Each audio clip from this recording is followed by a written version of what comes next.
Where is season 5 for Naruto to Boruto Shinobi Striker, my guy? They've kinda left us cold turkey with not much content to go off of. In a previous video, I've already talked about some of the concepts, the ideas, and the way they can get rid of modders in a previous video. Check that out in the right-hand corner right after this. Also, there's gonna be time codes so you can jump around this video if I'm boring you to death. First, we're gonna talk about where season 5 and this quote-unquote update in April that's coming at the end of March. Then we're gonna talk about some previous data mines that may shape the new season 5 and all the DLC characters, and maybe some content we'll be getting. I've talked too long, let's just get into the dang thing.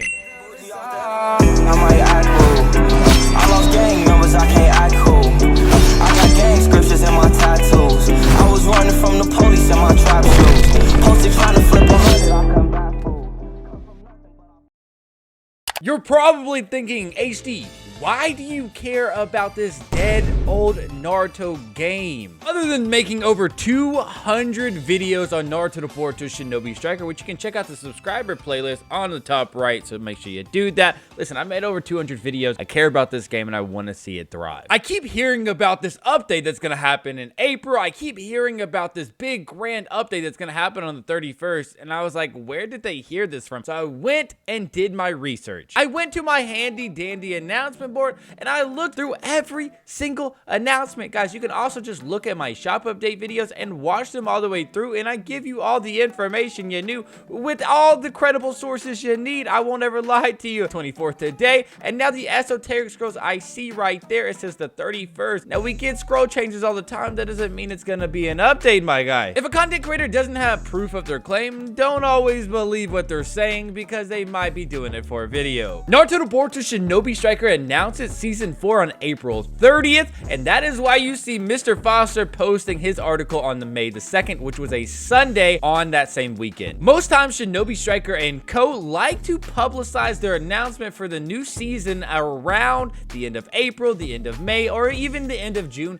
to really stretch out the DLC season so they can hit that November, December, where a lot of people hit that quarter or the last quarter games. These are the stats at the start of season 4. Steam hit its all-time high for Naruto to Boruto Shinobi Striker in June when the first DLC dropped. And then you see that player base drop off about 1,000 due to the first DLC of season 4 being War Arc Sakura. Not the best DLC to start off your season with, to be honest. So don't expect some crazy update in spring. That just rarely happens in games. Here's the animations for Sasori in Naruto to Boruto Shinobi Striker. Did you know that he is in the game and in the data mine and in the files? But they haven't put him out, so we might be seeing him in a later season. I really like this DLC concept from Various Fix 6605. It really looks good. The only thing is, I doubt we'll ever get puppets, but the jutsus from puppets will probably summon it like a reanimation type technique where we just get the jutsus from those puppets.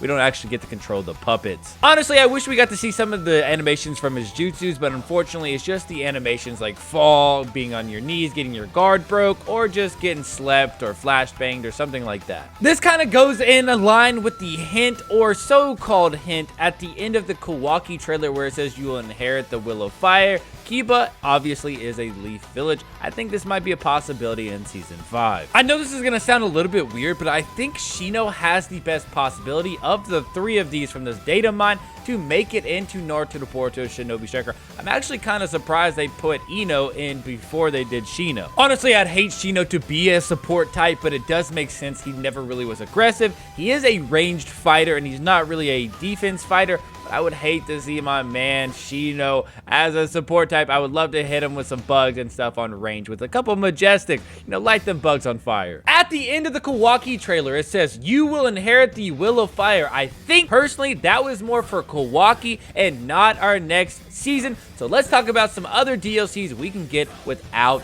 that concept. Always found it a little bit strange that we've never had all the Akatsuki members in Shinobi Striker. I think Hidan would be a perfect candidate for the next season. Similar to when Haku and Zabuza came out, you have to see Hidan and Kakazu kind of coming out in the same fashion. Technically, Danzo never inherited the Will of Fire, so it still counts of not following that concept. He was a leader of the Root who didn't really practice the whole Hidden Leaf concept. But I really wouldn't want this DLC, but his jutsus would be remarkable in Shinobi Striker. I'd be really surprised if we didn't get a 10-tailed Madara or a 10-tailed Obito or even a Momoshiki type DLC. We always get reskins every season, but I would like to see the Legendary Sannin DLC season where they do inherit that Will of Fire and we get the Legendary Sannin when they do become that Legendary Sannin.